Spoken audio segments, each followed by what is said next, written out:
शिमला पार पार्वती नदी पर नहीं थम रहा अवैध रेत का कारोबार। पुल के नजदीक और डैम के पास कर दी खुदाई चालू। खनिज विभाग की अनदेखी के कारण लगातार जारी है अवैध रेत खनन। खनन माफिया नीडर बेखौफ लगे हैं अवैध खनन करने में।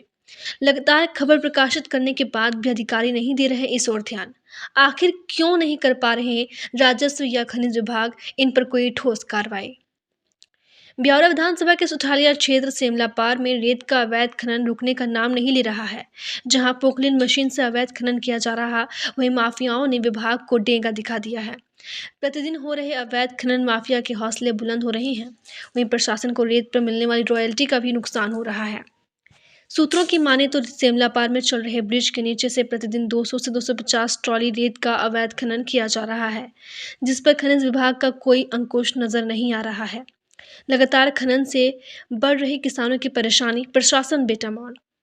खनिज विभाग की खामोशी से सुठालिया के सेमला पार में जहां रेत माफिया बेखौफ होकर रेत खनन करने में लगा हुआ है, वहीं विभाग के मुखिया से लेकर खनिज इंस्पेक्टर तक की कानों पर जूं तक नहीं रेंग रही है। ऐसा लगता है कि मानो सब कुछ जानते हुए भी अपनी आंखें बंद रखी हो। प्रतिदिन लाखों रुपए की रेत निकाली जा रही है।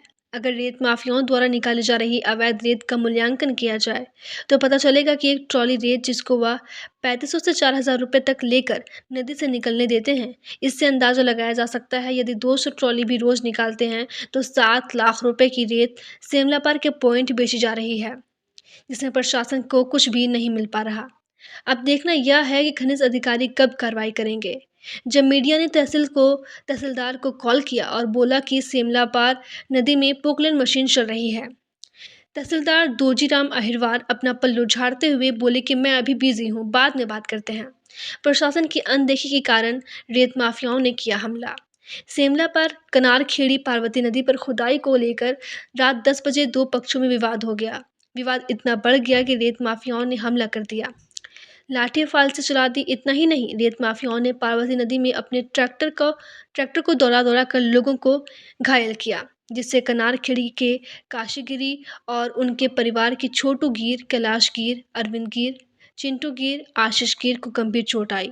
युवकों के परिजनों ने बताया कि पार्वती नदी से रेत माफिया के ट्रैक्टरों नहीं निकलने दिया गया, इसलिए विवाद हुआ। मलावर पुलिस को 10 बजे ही सूचना दे दी थी, लेकिन पुलिस समय पर नहीं पहुंच पाई।